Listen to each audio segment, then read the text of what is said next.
Hello students of BCom first year business environment में today's topic is unemployment problems in India, यानी कि भारत में बेरोजगारी की समस्या। इसमें सुनिए इसका पहले मीनिंग। बेरोजगारी एक ऐसी स्थिति है जहां श्रम शक्ति, श्रम की पूंजी व रोजगार के अवसरों, श्रम की मांग में अंतर होता है। बेरोजगारी श्रमिकों की मांग की अपेक्षा उनकी पूर्ति के अधिक होने का परिणाम है। बेरोजगारी से आशय एक ऐसी स्थिति से है जिसमें व्यक्ति वर्तमान मजदूरी की दर पर काम करने को तैयार होता है, परंतु उसे काम नहीं मिलता। किसी देश में बेरोजगारी की अवस्था वह अवस्था है जिसमें देश में बहुत से काम करने योग्य व्यक्ति हैं, परंतु उन्हें विभिन्न कारणों से काम नहीं मिल रहा है। अतएव बेरोजगारी का अनुमान लगाते समय केवल उन्हीं व्यक्तियों की गणना की जाती है जो काम करने के योग्य हैं, काम करने के इच्छुक हैं और वर्तमान मजदूरी पर काम करने के लिए तैयार हैं। उन व्यक्तियों को जो काम करने के योग्य नहीं हैं, जैसे बीमार, बूढ़े, बच्चे, विद्यार्थी आदि को बेरोजगारी में सम्मिलित नहीं किया जाता। इसी प्रकार जो लोग काम करना ही पसंद नहीं करते, उनकी गणना भी बेरोजगारों में नहीं की जाती है। प्रोफेसर पीगू के अनुसार एक व्यक्ति को उस समय ही बेरोजगार कहा जाएगा जब उसके पास रोजगार का कोई साधन नहीं है, परंतु वह रोजगार प्राप्त करना चाहता है। बेरोजगारी की दर बराबर होगी बेरोजगारों की संख्या बटे श्रम शक्ति। बढ़ती हुई जनसंख्या के साथ साथ समाज की श्रम शक्ति में वृद्धि होती है। श्रम की अधिकता के कारण भारत में बेरोजगारी और अदृश्य बेरोजगारी में वृद्धि होती जा रही है। अब आता है features of unemployment in India. Bharat में बेरोजगारी की विशेषताएं। भारत में बेरोजगारी की विशेषताओं का अध्ययन हम निम्नलिखित शीर्षकों के अंतर्गत कर सकते हैं। नंबर 1 है लेबर फोर्स, यानी कि श्रमिक या बल। 1 जनवरी 2010 को सामान्य परिस्थिति का दृष्टि से देश में कुल श्रम बल 459 मिलियन, ग्रामीण क्षेत्रों में पुरुषों में 231.9 मिलियन व महिलाओं में 104.5 मिलियन तथा शहरी क्षेत्रों में पुरुषों में 99.8 मिलियन व महिलाओं में 22.8 मिलियन थी, जो 68वें चक्र की सर्वेक्षण रिपोर्ट के अनुसार 1 जनवरी 2012 को 472.9 मिलियन, ग्रामीण क्षेत्रों में पुरुषों में 234.6 मिलियन व महिलाओं में 101.8 मिलियन तथा शहरी क्षेत्रों में पुरुषों में 109.2 मिलियन तथा महिलाओं में 27.3 मिलियन हो गई थी। इस प्रकार श्रम बल में 13.9 मिलियन की वृद्धि 2 वर्षों की श्रम अवधि में हुई। नंबर 2 LFPR, यानी कि श्रम शक्ति बल सहभागिता दर। देश में श्रम शक्ति बल यानी कि सहभागिता दर कुल जनसंख्या में श्रम शक्ति का अनुपात 40% है। ग्रामीण क्षेत्रों में 41% व शहरी क्षेत्रों में यह 37% पाया गया। पुरुषों में यह अनुपात जहां 56% पाया गया, वहीं महिला जनसंख्या में यह 23% दर्ज किया गया। अब नंबर 3 आता है ratio of workforce to population, यानी कि क्रमागत जनसंख्या अनुपात। कुल जनसंख्या में कार्यशील जनसंख्या का अनुपात अखिल भारतीय स्तर पर 35% पाया गया।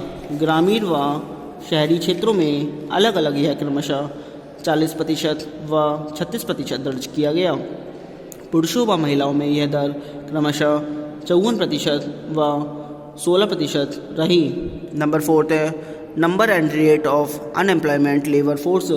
बेरोजगार श्रम शक्ति की संख्या व दर। 1 जनवरी 2012 को भारत में बेरोजगारों की संख्या 10.8 मिलियन थी। नंबर 5 है रीजनल डिफरेंसेस इन अनएम्प्लॉयमेंट, यानी कि बेरोजगारी में क्षेत्रीय अंतर। श्रम ब्यूरो शिमला द्वारा जारी एक हालिया रिपोर्ट के अनुसार 2011-12 में भारत में बेरोजगारी की दर 3.8% है। अब नंबर 6 आता है unemployment rates by level of education, शिक्षा स्तर के अनुपात बेरोजगारी दर। जैसे जैसे शिक्षा के स्तर में वृद्धि होती जाती है, बेरोजगारी की दर में भी वृद्धि होती है। शिक्षित श्रमिक से आशय ऐसे श्रमिक से है जिनका शिक्षा स्तर सेकेंडरी या उससे अधिक है। बेरोजगारी का दुखदायी पहलू यह है कि भारत में शिक्षितों की संख्या में वृद्धि दर बेरोजगारी की वृद्धि दर से अधिक रही है। उदाहरण के लिए दिसंबर 2010 में देश के 969 रोजगार कार्यालयों में 388 करोड़ शिक्षित बेरोजगार पंजीकृत थे। वर्ष 2004-05 में अनपढ़ वर्ग में बेरोजगारी दर केवल 0.2% थी, जबकि ग्रेजुएट व इससे अधिक शिक्षित वर्ग में यह दर 9.5% थी। Number 7, employment in organised sector, संगठित क्षेत्र में रोजगार। वर्ष 2011 में सार्वजनिक व निजी दोनों ही क्षेत्रों के संगठित क्षेत्रों में रोजगार वृद्धि दर 1% थी। वर्ष 2011 में सार्वजनिक क्षेत्र में रोजगार 1.8% की दर से कम हुआ है, जबकि इसी अवधि में निजी क्षेत्र में रोजगार 5.6% से बढ़ा है। वर्ष 1994 से 2011 की समय अवधि में संगठित क्षेत्र का रोजगार सृजन में लगभग 20.5% योगदान था। अब नंबर 8 आता है एम्प्लॉयमेंट इन ऑर्गेनाइज्ड सेक्टर, असंगठित क्षेत्र में रोजगार। सुनिए इसमें NSSO सर्वे के अनुसार भारत में वर्ष 2009 से 10 में संगठित व असंगठित क्षेत्र में कुल रोजगार 40.09 करोड़ था। इसमें से 37.28 करोड़ व्यक्ति असंगठित क्षेत्र में कार्यरत हैं। असंगठित क्षेत्र में से 5.1% व्यक्ति स्वरोजगारी हैं। अधिकतर लोग कृषि क्षेत्र, निर्माण कार्य, छोटे उद्योगों, फुटकर व्यापार आदि में कार्यरत हैं। नंबर 9, NSSO इनके धर्म के आधार पर बेरोजगारी। NSSO ने वर्ष 2004-05 का धार्मिक आधार पर रोजगार एवं बेरोजगारी से संबंधित सर्वेक्षण रिपोर्ट मार्च 2007 के अनुसार सर्वाधिक बेरोजगारी ईसाइयों में है। ग्रामीण क्षेत्रों में ईसाइयों, मुस्लिमों एवं हिंदुओं में बेरोजगारी क्रमशः 4.4, 2.3 एवं 1.5% है, अर्थात ग्रामीण क्षेत्रों में सबसे कम बेरोजगारी हिंदू संप्रदाय में है। शहरी क्षेत्रों में हिंदू संप्रदाय की बेरोजगारी मुस्लिमों से अधिक है, किंतु सर्वाधिक शहरी बेरोजगारी भी ईसाइयों में ही पाई जाती है। Number 10, unemployment according to social group, सामाजिक समूह के अनुसार बेरोजगारी। चतुर्थ वार्षिक रोजगार बेरोजगार सर्वेक्षण 2013-14 के अनुसार भारत में सामाजिक समूह के अनुसार बेरोजगारी निम्न प्रकार थी।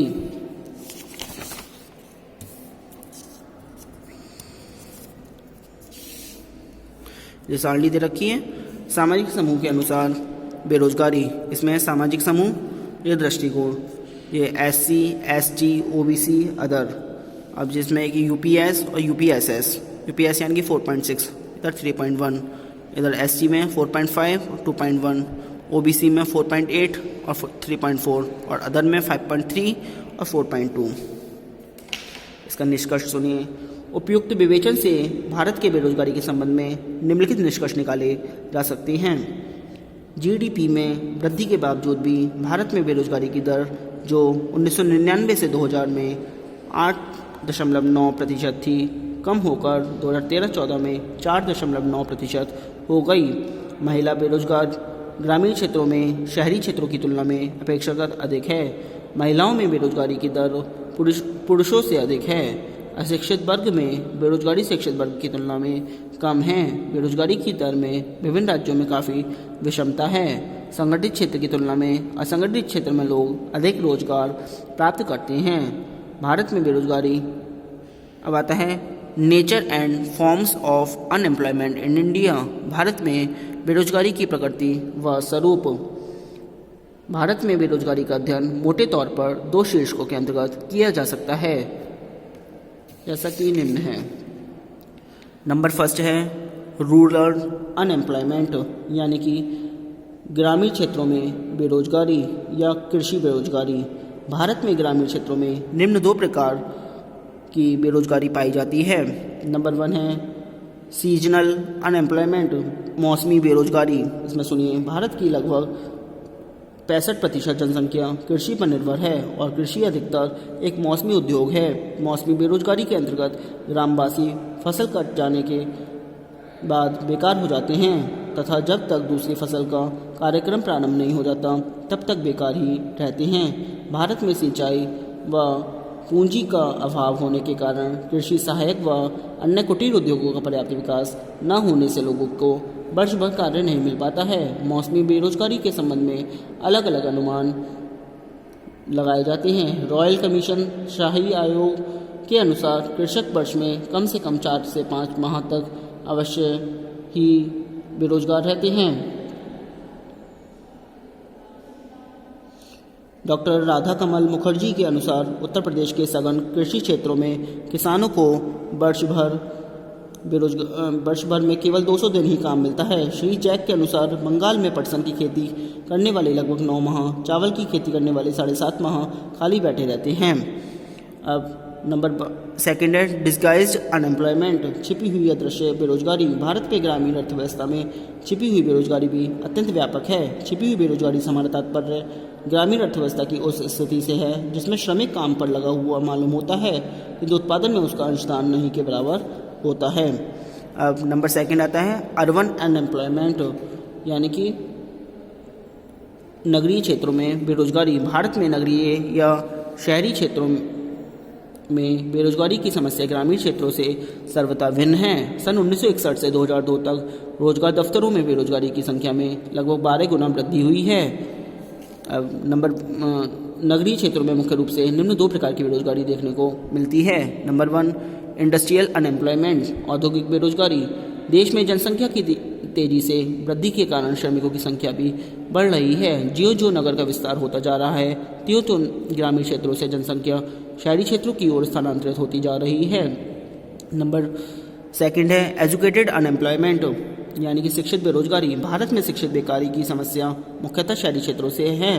शहरी लोगों में बेरोजगारी का तात्पर्य उस स्थिति से है जिसमें हाई स्कूल या उसकी उच्च शिक्षा प्राप्त लोग बेकार रहते हैं। शिक्षित वर्ग में पाई जाने वाली बेरोजगारी एक भीषण समस्या है। आज के लिए इतना ही। Thank you very much.